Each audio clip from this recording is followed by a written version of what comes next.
Bem-vindos ao nosso canal. Hoje vamos mergulhar numa história real que parece ter saído de um filme de terror. Preparem-se para conhecer o caso que gelou a espinha de um país inteiro e que até hoje levanta mais perguntas do que respostas. Voltamos para o final dos anos 90, para uma província no norte da Argentina chamada Santiago del Estero. Este lugar isolado e vasto sempre foi um terreno fértil para o inexplicável. Os moradores já estavam acostumados com relatos de luzes estranhas dançando no céu noturno, de animais que simplesmente desapareciam sem deixar vestígios e de sons misteriosos que quebravam o silêncio das madrugadas no campo. Eram histórias contadas ao redor do fogo, lendas sussurradas de geração em geração. Mas o que estava por vir em 1998 ia transformar esses sussurros em gritos de pavor.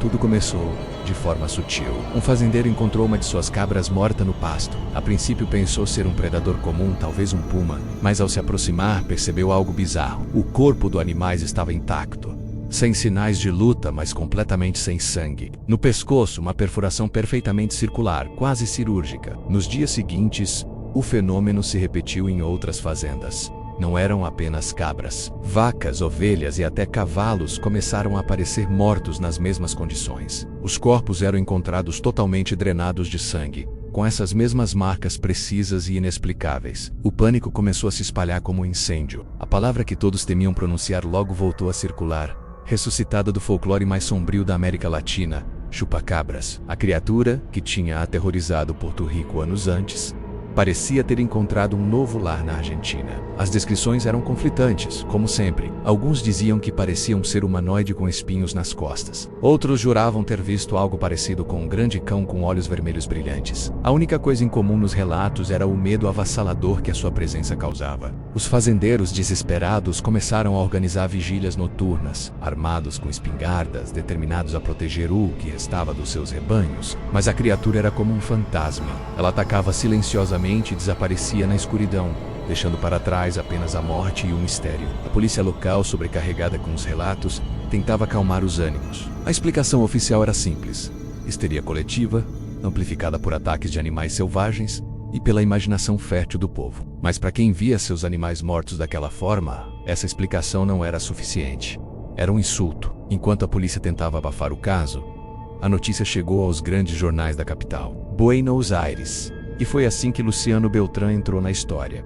Luciano não era um jornalista qualquer. Ele era um repórter investigativo cético e implacável, conhecido por desmascarar fraudes e expor a verdade por trás de grandes escândalos. Para ele, histórias de monstros e criaturas lendárias eram apenas isso, histórias. Quando seu editor o enviou para Santiago del Estero para cobrir o caso Chupacabras, ele aceitou a tarefa com um sorriso irônico, esperando encontrar uma comunidade supersticiosa e alguns animais mortos por causas naturais. Ele não poderia estar mais enganado. Sua jornada para o coração das trevas estava apenas começando. Ao chegar em Santiago del Estero, Luciano sentiu imediatamente a densa atmosfera de medo que pairava sobre a região. As pessoas falavam em voz baixa, olhavam constantemente por cima do ombro e se trancavam em casa ao anoitecer. Ele começou sua investigação da forma que sabia, entrevistando testemunhas, visitando as fazendas e falando com as autoridades. A polícia reforçou a teoria de ataques de cães selvagens ou pumas, mas não conseguia explicar a falta de sangue e as perfurações circulares. Luciano, com sua câmera e seu bloco de notas, documentava tudo.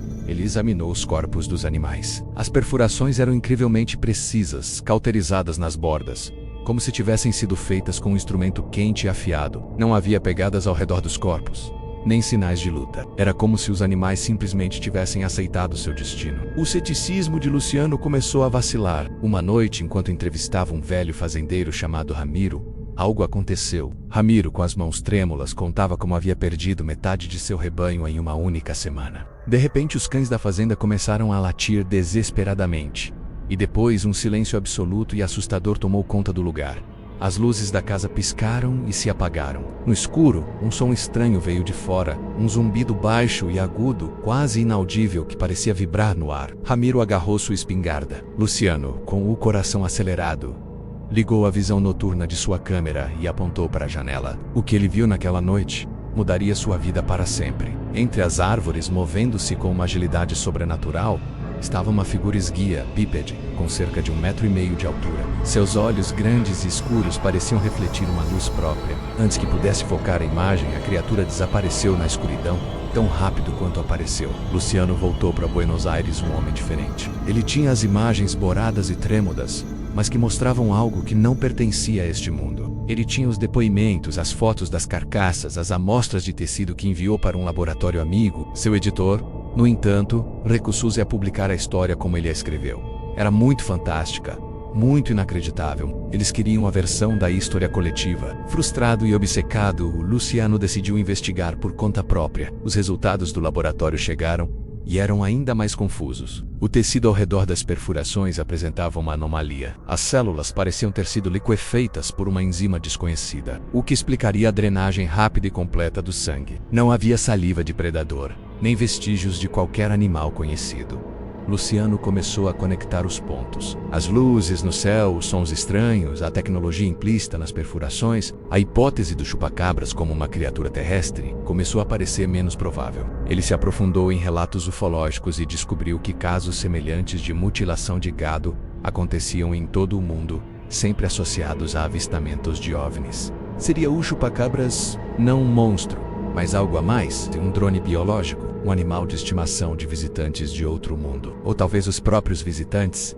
Essas perguntas consumiram Luciano. Ele perdeu o emprego, se afastou dos amigos e da família, mergulhando de cabeça em um mundo de teorias da conspiração e segredos governamentais. Ele acreditava que a verdade estava sendo deliberadamente escondida.